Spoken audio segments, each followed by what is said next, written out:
Uncultured Potterheads might argue that The Prisoner of Azkaban is when the series first started getting dark, largely thanks to the introduction of the Dementors, Alfonso Cuarón's eerie cinematography, and of course the most ominous boy that ever lived. Like trying to catch smoke with your bare hands. The more refined Harry Potter fan will tell you that it's actually Cedric's death in the Goblet of Fire that changed everything. After all, Cedric is the first body in what soon becomes a mountain of corpses to climb, and I don't think I'm exaggerating when I say mountain either. Even innocuous characters like this kid don't make it in the books. Also, Cornelius Fudge has Doctor Who's soul snatched away by a Dementor in the books too, whereas in the films we simply never see Barty Crouch Jr. again because, well, reasons I suppose. If Ron had actually croaked it in The Half-Blood Prince, which was very seriously considered when the book was being written, Harry Potter would be almost as well renowned for killing its characters as Game of Thrones. That's how trigger-happy this series becomes in the end. Cedric Diggory is where it all begins, and for the most part, it is absolutely great. But in some ways, his death doesn't quite hit the mark.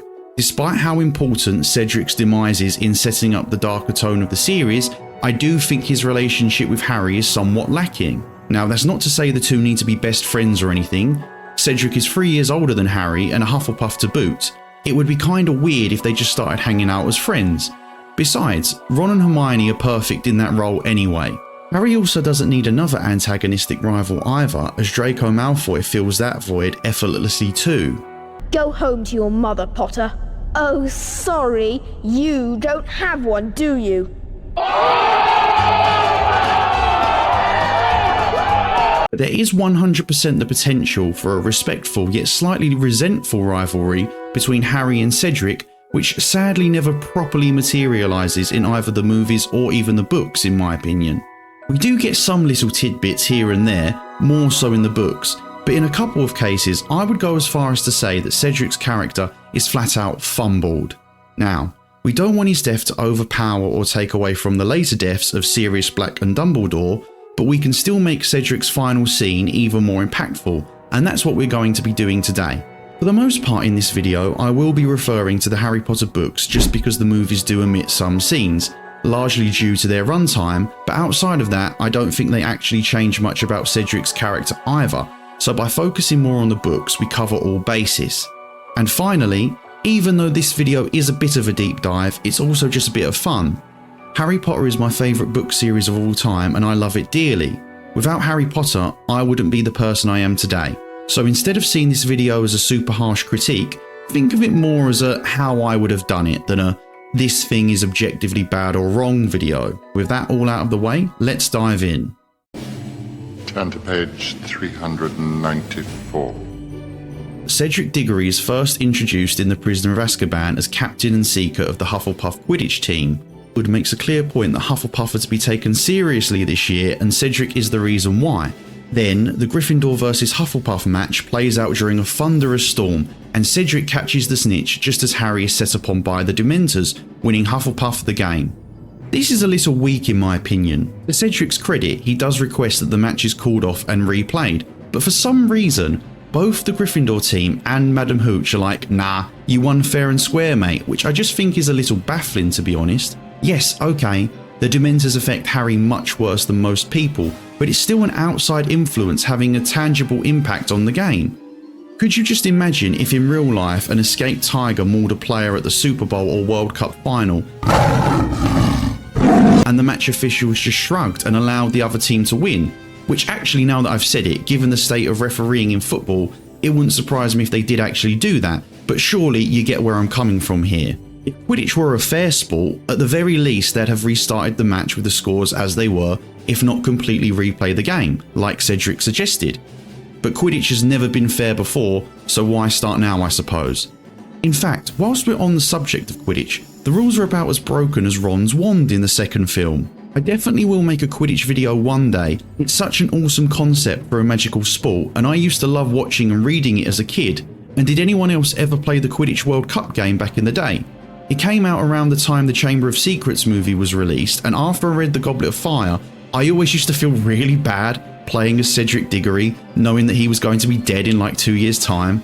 I don't know, It just felt really off to me, or are you normal? Up until this point, Harry had been undefeated at Quidditch, and if you watched my first video, which I've left the link to below, also please like and subscribe, it helps the channel in so many different ways, you'll know that I'm a big fan of the protagonist taking losses. Not only was the story ripe for Cedric to win here, but to win cleanly too, which would further establish himself as a truly competitive threat to Harry going into the Goblet of Fire when they are both made Hogwarts champions.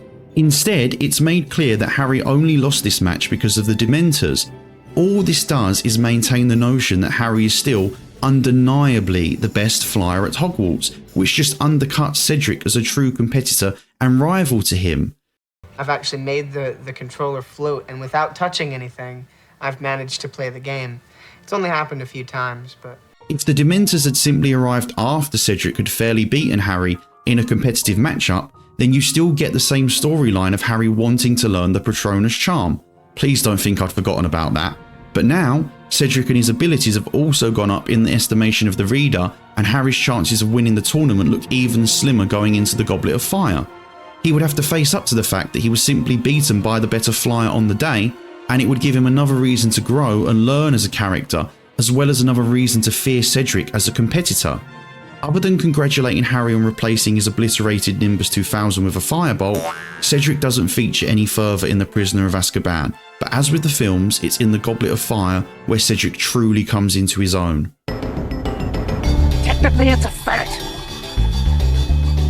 Cedric heads off to the Quidditch World Cup with Harry, the Weasleys and Amos Diggory, much like he does in the movie.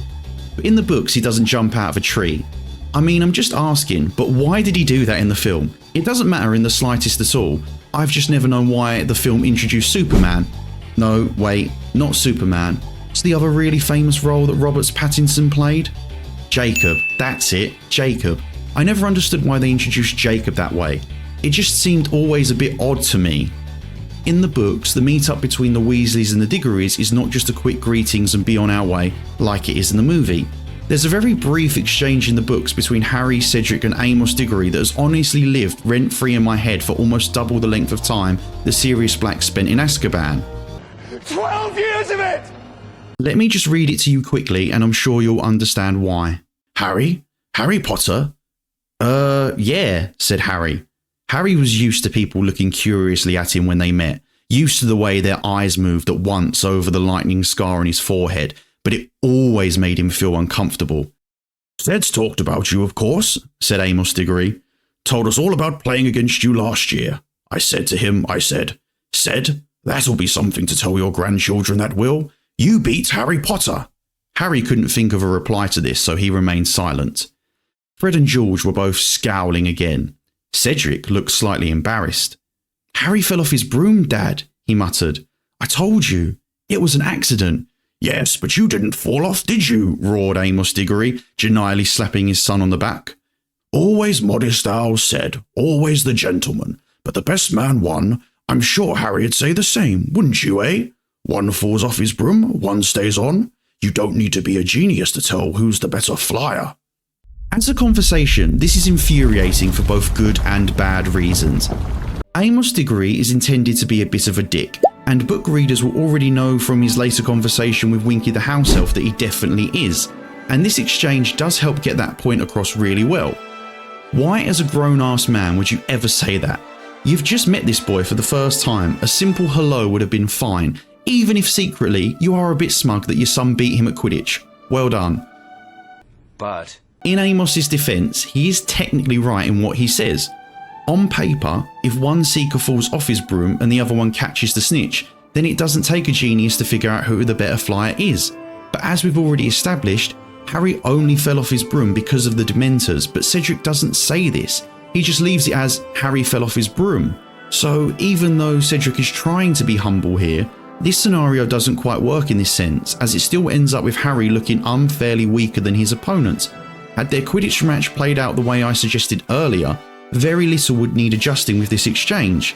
You could have still had Amos being a smug dick, but instead of Cedric trying to be humble by saying Harry fell off his broom, he could simply say that he got lucky instead.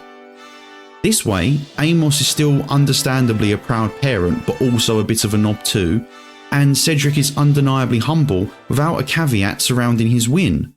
Soon after, Harry and his friends, along with Cedric Diggory, return to Hogwarts, where it's announced that the Triwizard Tournament will be taking place. In fact, before we dive in any further, I just think it's necessary to elaborate on some of the differences between the book's version and the film's version of the Triwizard Tournament, as their different approaches impacts the rivalry between Cedric and Harry. From the off, the book made it very clear that the Triwizard Tournament had been carefully designed with the safety of the students in mind. Yes, plenty of previous competitors had perished whilst competing.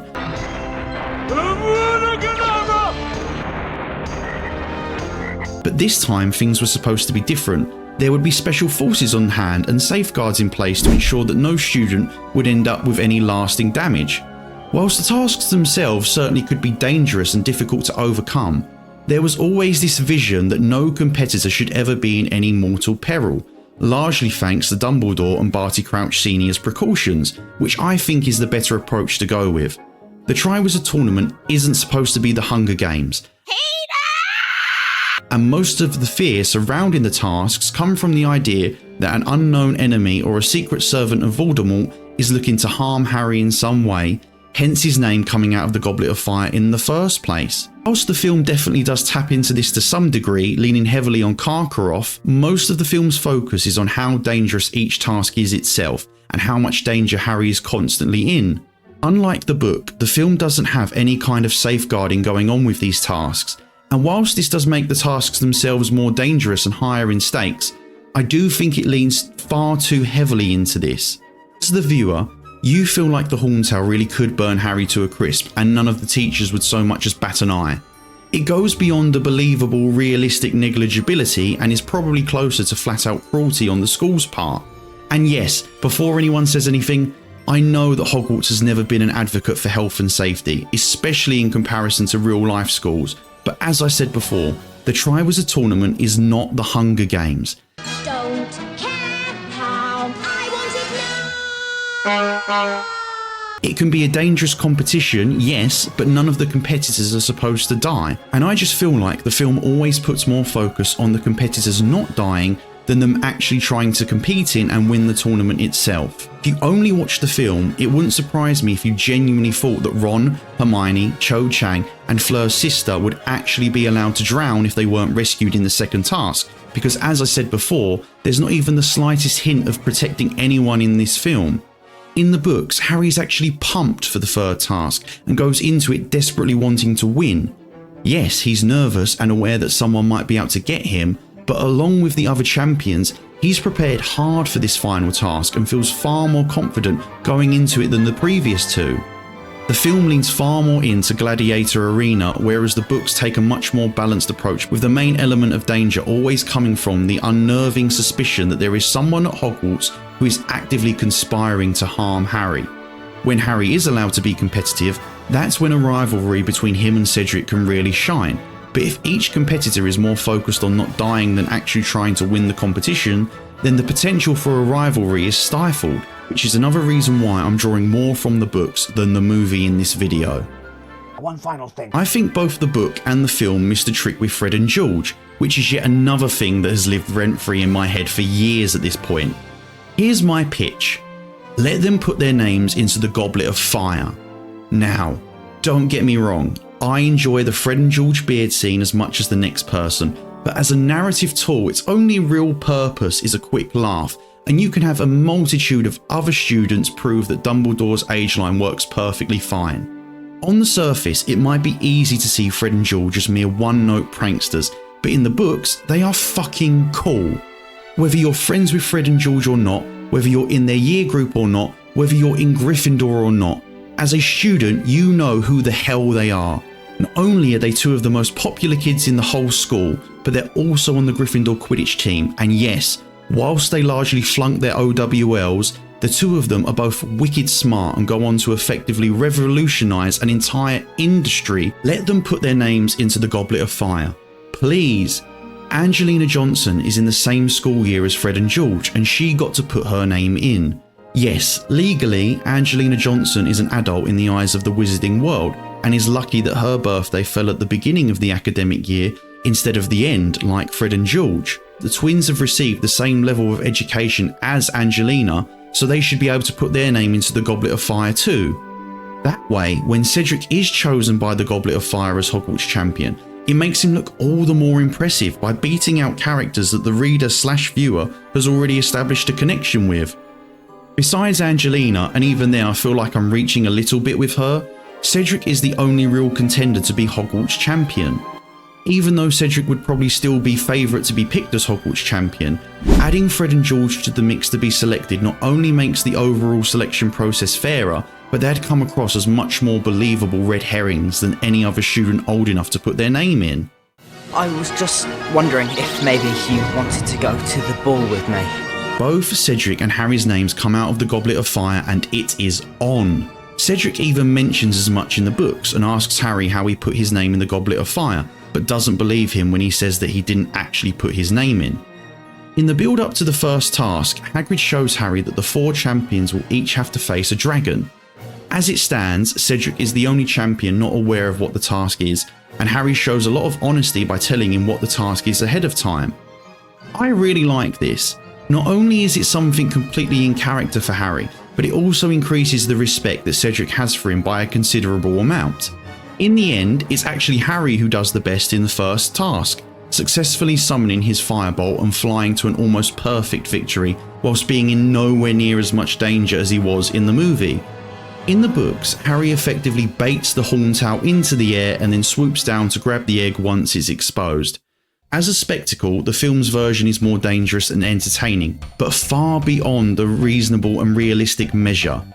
In the books, Harry and Crumb are then tied in first place after the first task, largely thanks to Karkaroff giving out very biased scores. Funnily enough, Cedric actually performs the worst in this task. In the books, he tries to transfigure a rock into a dog and use it as a distraction to sneakily retrieve his egg, but at the last minute the dragon decides to attack him instead, and Cedric ends up getting burned as a result, losing him valuable points. Ironically though, it's Cedric who ends up winning the next round, and I'm not referring to the second task yet. From her introduction in the Prisoner of Azkaban book, it's made quite clear that Harry has a crush on Cho Chang.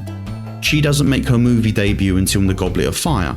Now, I'm sure we all know this scene relatively well, in one of the most awkward ways possible, probably only bettered by Ron asking out Fleur Delacour, which sadly happens off screen in both the book and the film.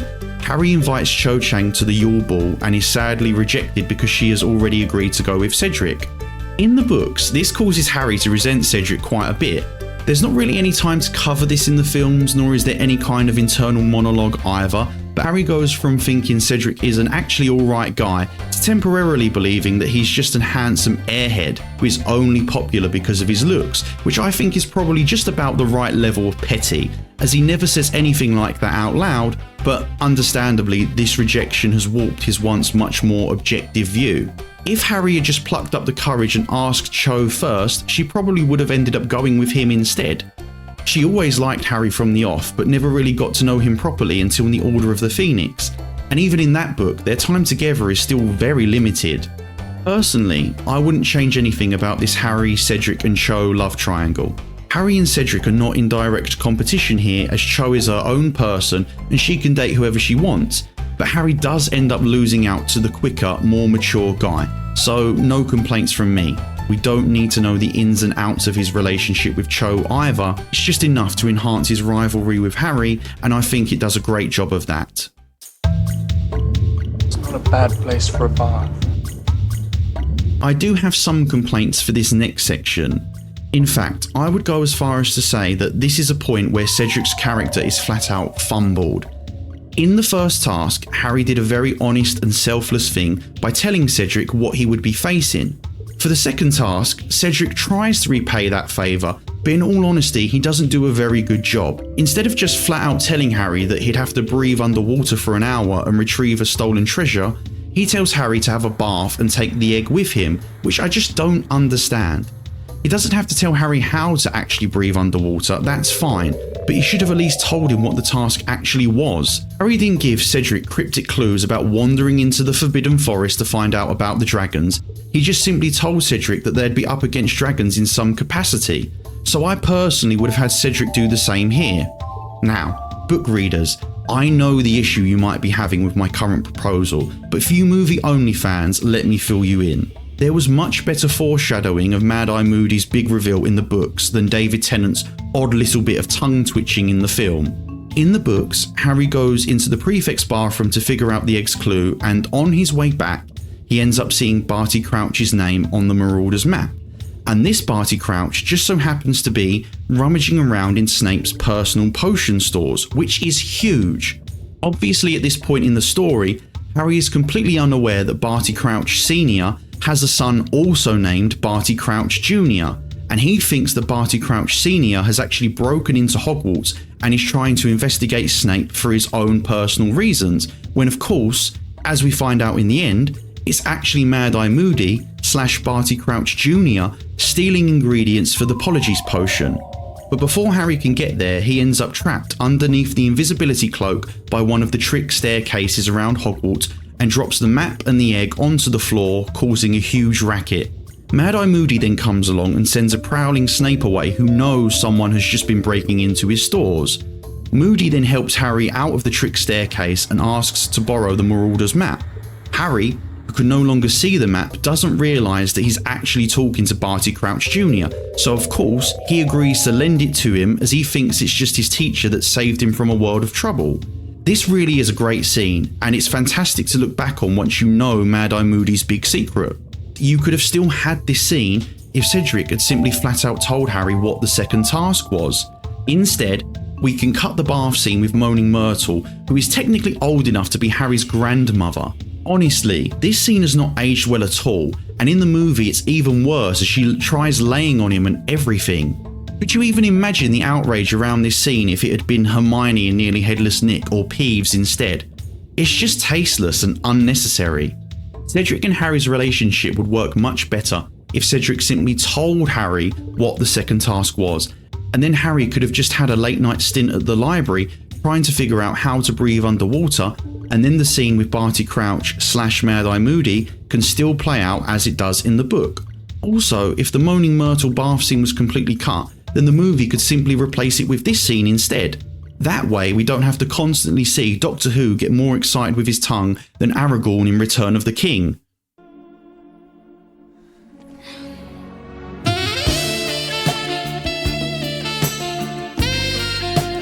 All things considered, it just makes Cedric come across as fairer. In the books, Harry himself even acknowledges that the exchange of information isn't a fair one, as he flat out told Cedric what the first task was. If Cedric was going to go to the trouble of telling Harry the password for the prefect's bathroom, he might as well have just told him about the whole task anyway, with the exception of what a bubblehead charm is, which is the spell that Cedric uses to breathe underwater. Second task itself is a bit of an odd one. Harry ends up reaching the hostages first and tries to save everyone. Whilst he's dallying about, Cedric arrives, points at his watch to let Harry know he's running out of time, grabs Cho and leaves. Not long after, Crumb turns up and saves Hermione, but of course, Fleur Delacour doesn't show, so against all odds and after scaring off some mermaids, Harry ends up dragging the dead weight of both Ron and Gabrielle Delacour, just about reaching the surface as his gillyweed runs out. In the books, both Ron and Hermione basically call Harry an idiot for trying to save everyone and losing the task. Harry immediately feels stupid, but is still awarded second place for his efforts, with Cedric coming in first of course. In the movie, this decision actually makes more sense because it comes across like all the hostages would actually drown if they weren't rescued. However, the decision to award Harry second place in the books does add up when you consider that the judging panel was made up not only of Karkaroff and Madame Maxime, but also of Professor Dumbledore, Percy Weasley, book fans know why he's here, and an omitted character from the film, Ludo Bagman, former professional Quidditch player, now head of magical sports and games at the Ministry of Magic, who just so happens to have a huge bet on Harry winning the entire tournament, unbeknownst to everyone else at the time. On the count of 3. 1. The decision to have Harry come in second does set things up nicely for the final task. Now, Cedric and Harry are joint first going into the final task, meaning that they'll get to enter the maze before the other two competitors. Now, I'm going to make my final book versus movie comparison here, and say that the third task is way better in the books than it is in the movie. I really can appreciate that the film probably just didn't have the runtime to go off in the maze like with the book, or the budget after blowing it on that huge dragon chase scene. Instead, the film's maze is just this. People change in the maze. That was it? Do it again. I still loved The Goblet of Fire when I first saw it at the cinema and thought it was the best movie of the four for a long time. But there was still this huge part of me that was disappointed that we didn't get this huge gauntlet of magical creatures that Harry had to go up against in the third task like he did in the book. Like the film, Crumb is placed under the Imperious Curse and attacks Fleur Delacour and Cedric Diggory, who is only able to fight him off with Harry's help. But the third task climaxes with Harry and Cedric having to fight one of the giant acromantula that would normally live in the Forbidden Forest.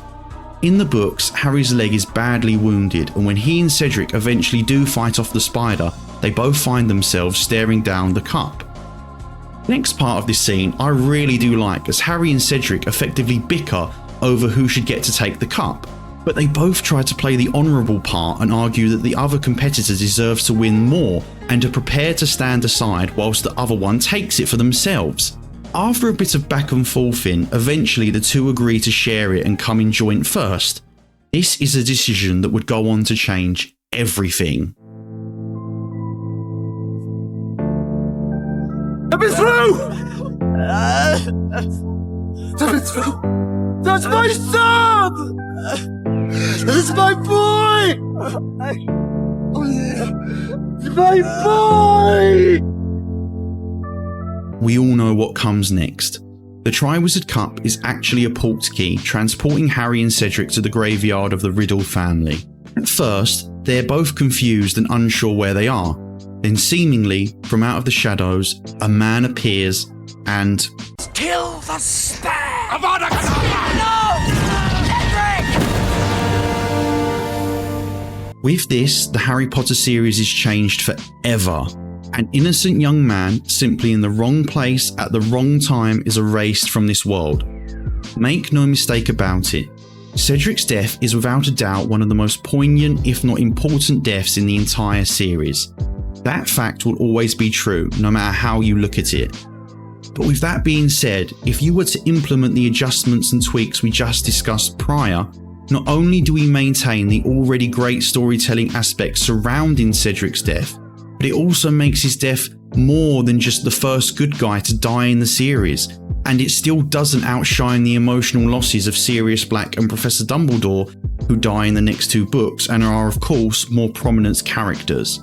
With the adjustments that we've just made, Cedric becomes not only more important in the viewer's eyes, but also in Harry's too, and is less of a passive character that was simply lucky to win at Quidditch and only nice enough to give Harry the bare minimum of advice for the second task. Here, Cedric has much more of a direct influence on Harry, himself, and the audience. This way, Cedric is more than just a narrative lamb to the slaughter, but also a true and respected rival to Harry. And guys, that's just about going to do it for this video.